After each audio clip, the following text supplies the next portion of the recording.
Hello everyone and welcome to episode 6 of SevTech. How are you guys doing today? How's life? I just noticed that if you sleep on a proper bed, you will not get any debuffs. That's good, cause in our garbage bed we had over here, I always used to get debuffs when I was waking up. Anyhow, I was really busy in between the episodes and here is our progress. We finally have a windmill. I'm not exactly sure about the olive logs, but we are going to keep it until we find a better alternative. Anyway, I did make extra axles, extra gearboxes, so our millstone is down here. I did make actual hoppers, and it is grinding us down hemp, because we need a lot of hemp fibers anyway. In our very small back garden over here, I also installed the saw. Some of you guys were telling me that I can automate the saw using a hopper, but this is pretty fast. So I think for the moment we're just going to use this manually. Since this is our chopping area, I also put some oak log stacks. You cannot craft them, I had to find them in random structures. But you can craft these stick bundles. They are supposed to be for making fire, but I thought they look cool.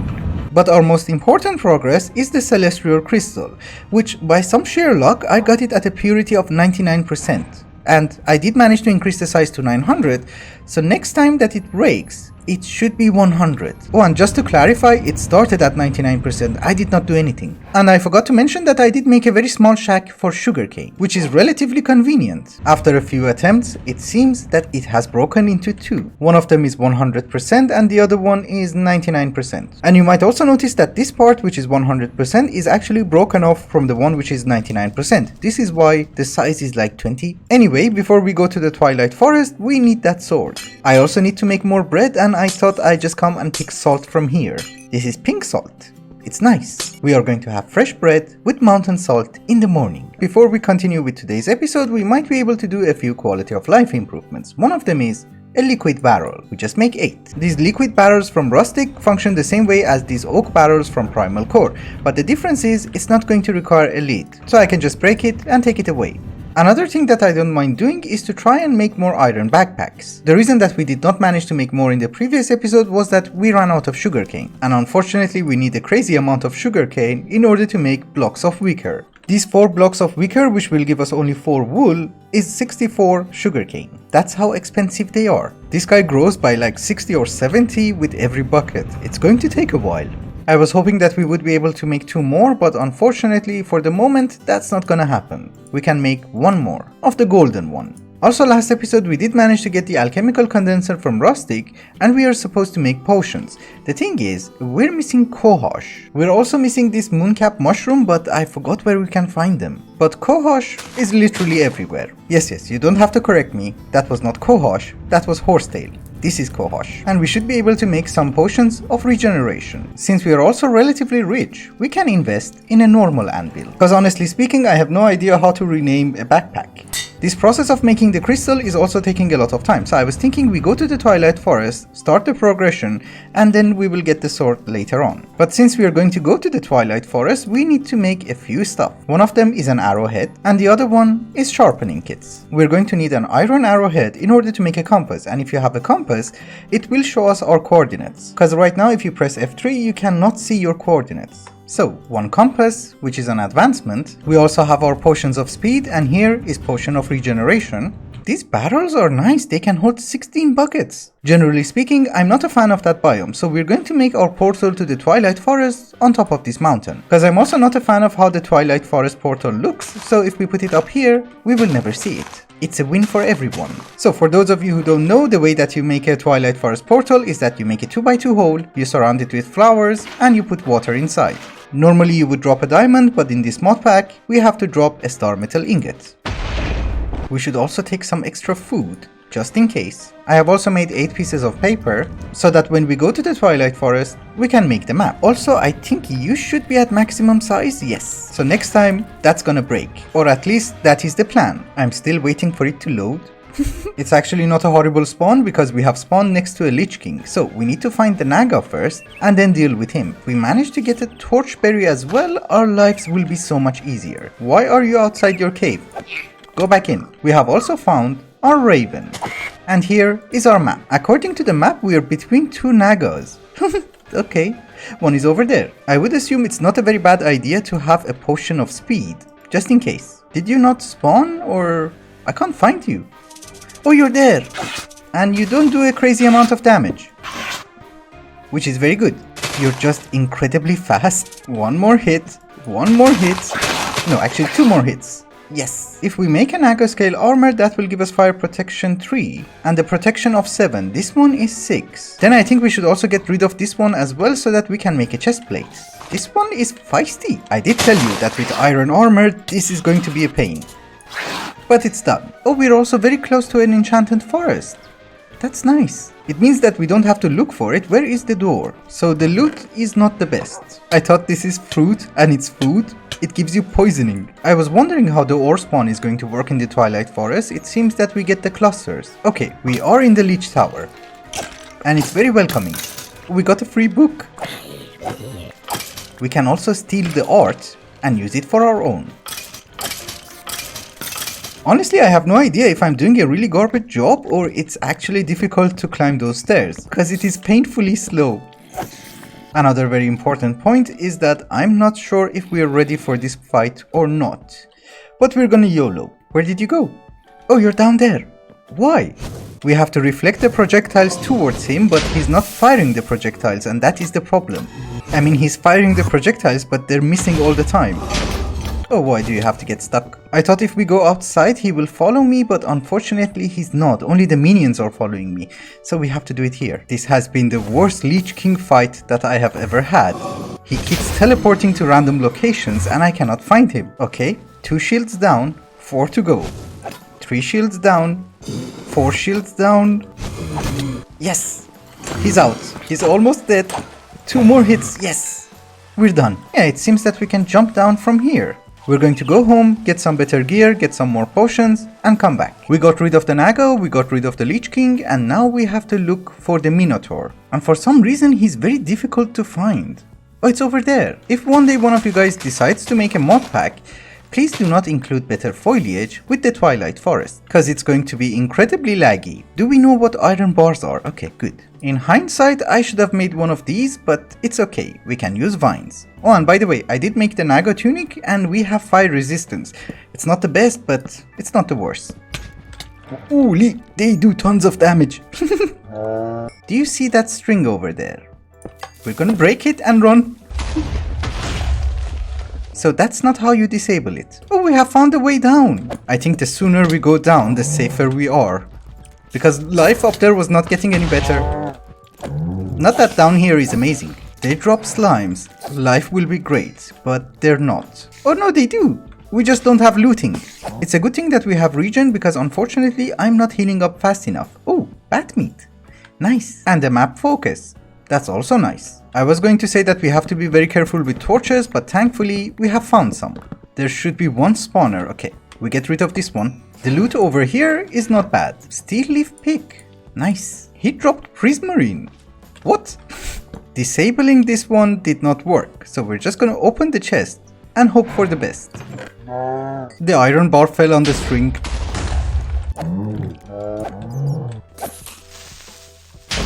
Finally, we have arrived. It took me ages. Literally ages. We should repair our sword one more time. And hello. And he does a ton of damage. Okay, I did not know that. Oh, he's following me. You jerk. He does not have that much health, so this should not be that difficult. But the problem is the damage that he does. He's dead. Cool. We eat his flesh and let's go find the loot. Without any exaggeration, finding the Minotaur took me around 40 minutes. I just wanted to reiterate that I hate mazes, but luckily we're done. I already had my beef stroganoff, so we should be able to fight him. That's not gonna be easy. My armor has broken. That's not very good. This is why we're taking so much damage. Luckily we have these. We removed one of the heads. 2 more to go. Okay, 3 more to go. 4 more to go. He has done a crazy amount of damage with 1 hit. We need to regroup. But I think he's almost dead. I'm so happy we have extra hearts, otherwise this would not have been possible. Yes, he's gone. Aha. We finally have him. I just remembered that in order to make the coal engine, we're also going to need fiery gears. So we might have to kill 1 extra Hydra? I'm not sure, but honestly speaking, I'm not going to attempt another Hydra until we get our crystal sword, cause otherwise this can go really bad. Cause imagine, he has 1000 health and I do 7 damage and he has armor. Alright guys, I'm finally back home. I'm trying to gear up again. Unfortunately, we have lost most of our armor, so we're going to wear steel leaf. Our crystal also split and we have 2 crystals which have 100% purity. And also I was thinking, can we make slime boots? Cause I think we have enough slime. Also the sling. Yes, so we can wear this one. Generally, I'm not a fan of slime boots because you will bounce off all the time and I find it really irritating, but I think for the Twilight Forest, we don't have a choice. Also, when I say that I'm not a fan, that does not mean that it's not fun. Yes, we have found the fortress. Well, I was looking for the entrance. Thankfully, we have found it. I think this is the one? Yeah, exactly, we have found it. So what we need is the Hydra's head. You go over there. And we take you back. Welcome to another maze. So normally with this one I would cheat and use the journey map, but unfortunately in this mod pack we don't have that choice. You are an unfamiliar item because you're a trap chest. Can I open it now? Yes. Wool is useful.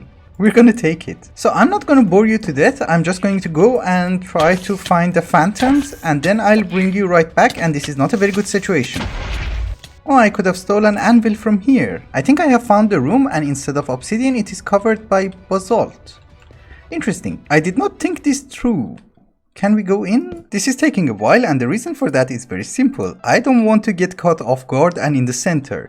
So we need to group them somehow. Oh, we got a helmet. Nice. I think there's only one left. Come on, come on. Yes. Is he gone? We're done? Yes. I have said this several times, but whenever you're exploring a cave or a maze or something, it's advisable that you put torches on one side. I use it on the right, so whenever I'm going back, the torches will be on the left. The moment I finished that sentence, I realized that I'm going through a loop and my torch system is not working. And then I noticed why. That's the exit. So we are off to the gas tower, which is over there. I love these reappearing blocks, so we're going to take them home as well. Alright guys, I'm climbing the gas tower and one of the items that we're looking for is pistons. Because the recipe for a piston has been changed in this mod pack and it is going to require octine ingots. We do have octine ingots, but if we manage to steal some of them, it's not that bad. I'm also hoping that in one of these chests, we would be able to find fairy blocks. Well, not fairy blocks themselves, obviously I meant the blood. Well, we found a key. That's not bad. And glowstone. We take it. So we have found a key and we need 3 more. It took me 15 minutes to find 1 key, and if I want to find all 4 of them it's going to take an hour, so we break blocks. It's fine. We do not have a bow, so maybe we should start crafting one, because we have string and we got some arrows. And here is our first bow. The question is, how do we get up there? By the way, this experiment 115 is amazing. It gives you all the nutrients. If we jump from here, we should make it. No, this is incredibly cheaty, but I did find one spot where we can use scaffolding. And we are at the top. Very good. And we also take the pistons. I also needed 1 extra gas tier, so we're gonna take that. And item frames are also useful. So ladies and gentlemen, hello. That was a warm welcome. I've been trying to fight her for a while and then I noticed something. We don't need to fight her, we have everything we need. And this is what we need. We can go home. It's a pain to stay in this tower. We just go home. And I have lost all of my armor. So let's go and try to fight the Hydra. I mean, I know that we have fought the Hydra, but the thing is we are going to need to fight 2 Hydras. Alright guys, I actually had to find another swamp which is not on the map unfortunately. The thing is, we are going to need to kill another Hydra because we are going to need fairy blood. And the reason that we need it is that we are going to need 4 fairy gears in order to make the coal engine, in order to advance to the next age. Each Hydra drops like 8 and we need 4 ingots in order to make 1 fairy gear. So basically what I'm trying to say is that we need to kill him twice, which is such a fun thing to do, especially when you don't have enough food. Don't grow more heads. We run. Look at the crazy number of ores. You know, it's always very fun to dance around an overgrown buffoon for like half an hour just to try to kill him. But in any case, we have what we need. Let us get crafting. But in all honesty, that is a crazy amount of saturation. We should farm Hydras. We have 19 fairy blood in total and we're going to use 16 of that in order to make the gears. And I really hope that is something that we can smelt down. Yes. We are also going to need 2 anvils and luckily, I have looted 2 anvils. Here are the gears, and we also need to make rods. out of steel leaf, and 4 of that should be enough. We also need 2 gold chests, and I'm going to take these ones, because this is literally something that I can craft later on, and we're not in a hurry. We don't have any problems with storage, but we also need the seared furnace controller, which unfortunately is going to require a middle gem, which I don't have, so we have to go to the between lands and find another one. I was going to say that we have everything, but we need a celestial altar, and this is just a crafting altar. It's actually nothing to be worried about because I was checking the recipe if we need live root for anything, and then I noticed this recipe and I did gather some stuff. For the maze stone, we can use a chisel. Okay, that's good, because I don't think we have all the combinations. Of course, as usual, we were missing a bunch of stuff, so it took me a while to gather everything. The first thing that we need to craft is illumination powder. Oh, I had a chisel. Okay. We also need a few cave illuminators. Actually, only 2. And as usual, a bit more starlight, so we have to wait for the night. I forgot to remove those cobblestone blocks. Okay. And with the cave illuminators, we can upgrade our altar. Nope. Oh, it needs more starlight. Okay. I don't understand. Who had the idea of making a mod which only works during the night? It's like making a mod which only works during the rain. So our vision has expanded. We have the celestial altar, and what I have to do is to just readjust the structure, which is not something that I can do during the night, so we have to sleep. You know what? Inventory management is a problem. We put everything inside, and then I readjust this. It would have been nice if I could make the altar in its permanent location, but unfortunately we have to move it one more time. Because after this tier of altar, the size is not going to change. Now you should be okay? Hopefully? Nope. No, of course you're not okay. How did I make this mistake? You go over there. Now you should be fine? Yes. And again, ladies and gentlemen, we have to wait for nighttime. Some recipes in this mod pack are extremely crazy and complicated, but some of them are just weird. For instance, in order to make a gold chest, all you need is a normal chest and gold plates. And during this entire time, I was using upgrades, which in case I was not clear enough, it's extremely expensive. Anyhow, we can replace these guys. I have a very bad feeling that this is not gonna make it. Okay, so we cannot even make it during the night because we are going to need a collector crystal. This guy is going to require so much starlight that, yeah, it doesn't work. And unfortunately, I have to inform you guys that a collector crystal is not something that we can make right now because we're going to need a starlight infuser, which is going to require a lot of marble, a lot of aquamarine, and another star metal ingot, which we don't have. I think we should not give up hope. There is one more way, and we're going to try it. We're gonna go up. And just FYI, we're still going up. Well, I had 2 stacks and a few cobblestone. That should be by level 70. So we are almost at the build limit. We go down by a few blocks and we make it here. And the reason that I'm actually trying this is that in order to make the collector crystal itself, we're also going to require a decent amount of starlight. So maybe on the ground it's not going to be enough as well. And this is the final block, so you should be okay. Yes, it's early in the night and we have a decent amount of starlight, which is very good. And we can already make it. So nice. I'm so happy we tried this. I know that your animations are beautiful, but it would be lovely if you can hurry up a little bit. We have it. Yes. Okay, lag. We have unlocked age 3. Oh, actually this is a very nice age because apparently we can go to the Nether and we will have access to immersive engineering and modular machines and also vein miner. Very good. We can go down. Oh, slime boots. I forgot about my slime boots. And we can also make an airship. Well, the good thing is, next episode we will also have our sword. Cause these ones are growing. Now that we have access to the Nether, we're going to try this. By the way, 2 very small points. One of them is that I was very excited about the excavation modifier which we can put on our tools, but look at the recipe. And the other small point is that I noticed we have the Tinker's Armory. So why am I wearing these? And just before we go to the Nether, can we put modifiers on the tools? Yes. Finally. You should always remember, even though everything is extremely expensive in this pack, we will keep our standards. And the most important standard that we have on this channel is that a portal has to be 3 by 3. And this is the last one. Ladies and gentlemen, welcome to hell. And it seems that we have mystical agriculture in the game. Okay, I had no idea. I cannot harvest Nether quartz? Huh, it is perfectly fine because I'm actually here for netherrack. Because one of the things that we can do now that we have access to netherrack is that we can upgrade our brew stand. I don't think it's a very wise decision to push our luck because in any case we cannot mine anything here. What is that green thing? Oh, it's a mushroom. Okay, we just go home. I managed to get netherrack, but the problem is in order to convert it into bricks, we're either going to need a transmutator from Abyssal Craft or a kiln. and it's a very complex process. So for the moment, this is just for decorations. But the most important change that we will have in this age is that we can have automations. So all the machines that we have which work with kinetic energy can now work with RF. So that is actually something that we can look forward to. Anyway guys, I think it's also a good time to wrap up the episode. Thank you so much for watching, and I hope you enjoyed it. Till the next one, bye bye.